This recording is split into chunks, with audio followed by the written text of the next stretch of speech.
ดูงามแววสนีที่ห้องส่งมาของเขาลำแนวป่าคำเศร้าเข้ามาพาผู้เคียงนอนเอื้อมดอยคอยอยู่ตามหาผู้เพิ่งยินตอง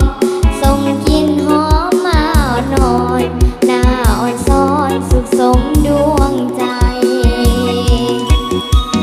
โอ้หินเหิ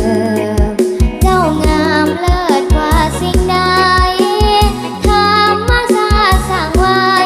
ศิลาน้อยใหญ่งามเหลือขนาถ้าได้เทียมเท่าดังเจ้าอินปันแต่งมางามแท้งามเป็นหนักหนาเมื่อสาลิกาเคียงคู่หูหังคำลาตีเลไลละงงดังเสียงดนตรีประสม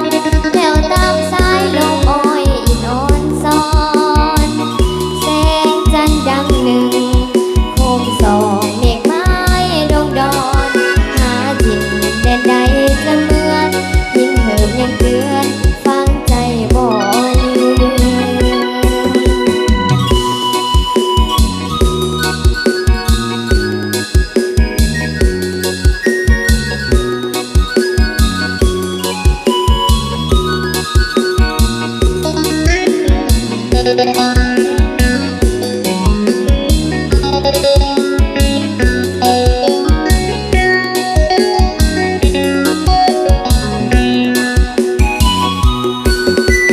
โอ้หินเหิมเจ้างามเลิศกว่าสิ่งใดธรรมชาติสร้างไว้ศิลาน้อยใหญ่งามเหลือขนาถ้าได้เทียมเท่าดังเจ้าอินปันแต่งมางามแท้งามเด่นหนักหนาหมู่สาลิกาเคียงคู่ดูหัง คำลาตีเลไลละงมดังเสียงดนตรีประสมแผ่วตามสายลมอ้อยนอนซ้อนแสงจันทร์ดังหนึ่งโคมส่องเมฆไม้ดงดอนหาถิ่นแดนใดจะเหมือนหินเหิบยังเตือนฟังใจบ่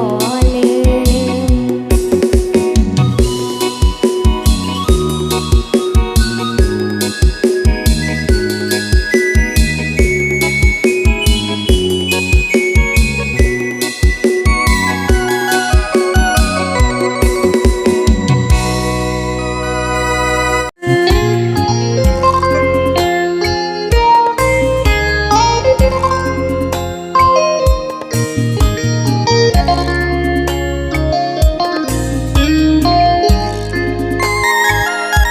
เป็นหนุ่มเป็นสาวถึงข่าวที่จะแต่งงานของหากันมาตั้งนานสาบานกันตั้งหลายปีจึงตัดสินใจ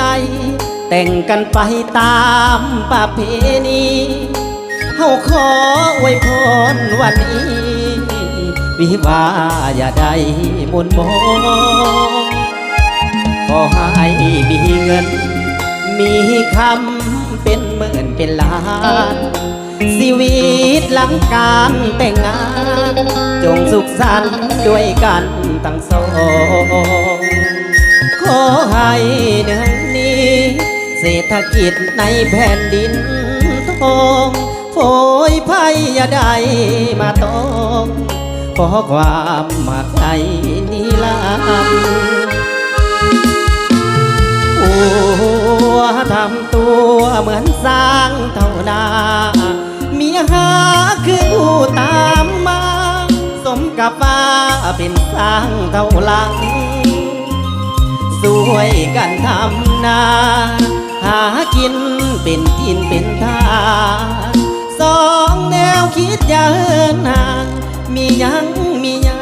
ค่อยๆเว้ากันขอให้ทั้งสองเป็นทองแผ่นเดียวเลื่อยไป ของหักด้วยความแจ่มใสเลื่อยไป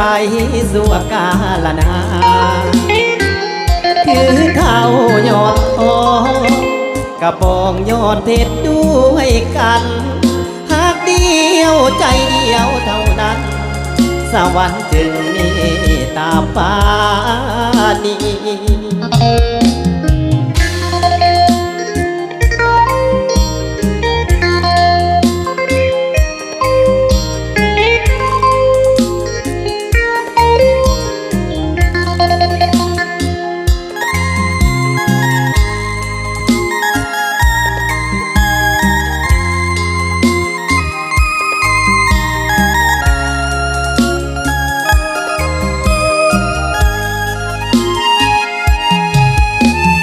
ผั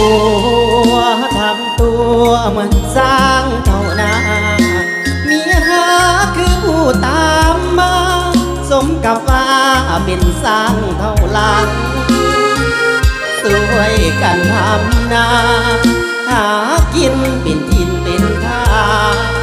สองแนวคิดอย่าเหินห่างมียังค่อยๆเว้ากันขอให้ทั้งสอง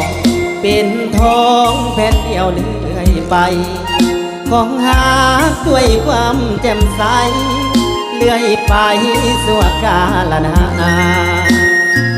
ถือเท่ายอดทองกระปองยอดเพชรด้วยกันหากเดียวใจเดียวเท่านั้นสวรรค์จึงเมตตาปราณี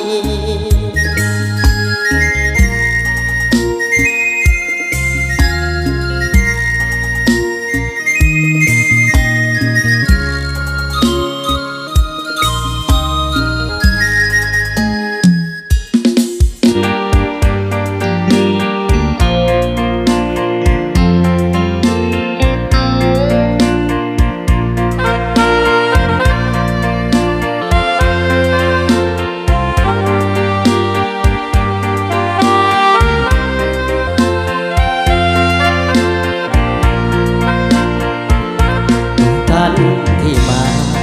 งานวิวาห์ของเฮาวันนี้ขอต้อนรับด้วยความยินดีสุภาพสตรีบุญหุ่นทั้งหลาย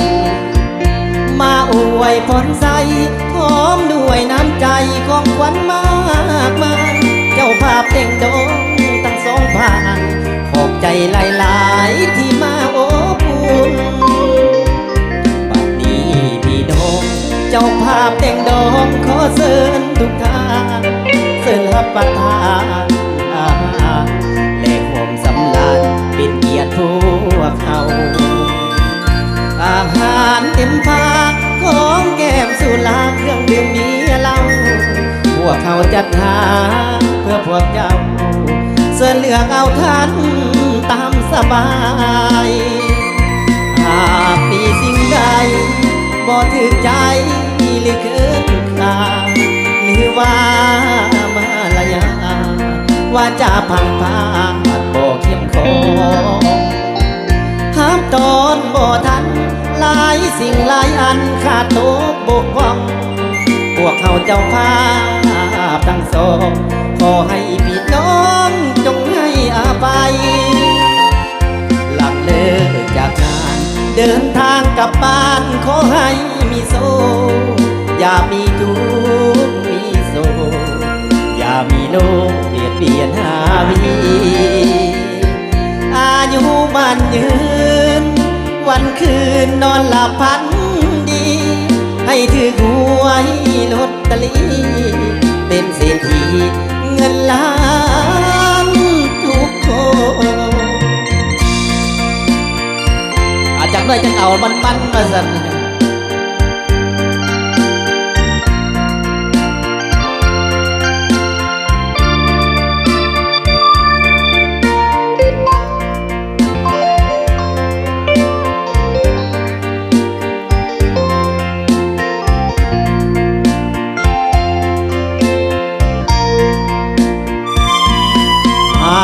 สิ่งใดบ่ถึงใจหรือเกินค่าหรือว่า ว่าจะบังอาจบอกเขียนขอหาตอนบ่ทันหลายสิ่งหลายอันขาดตกบกพร่องพวกเขาเจ้าภา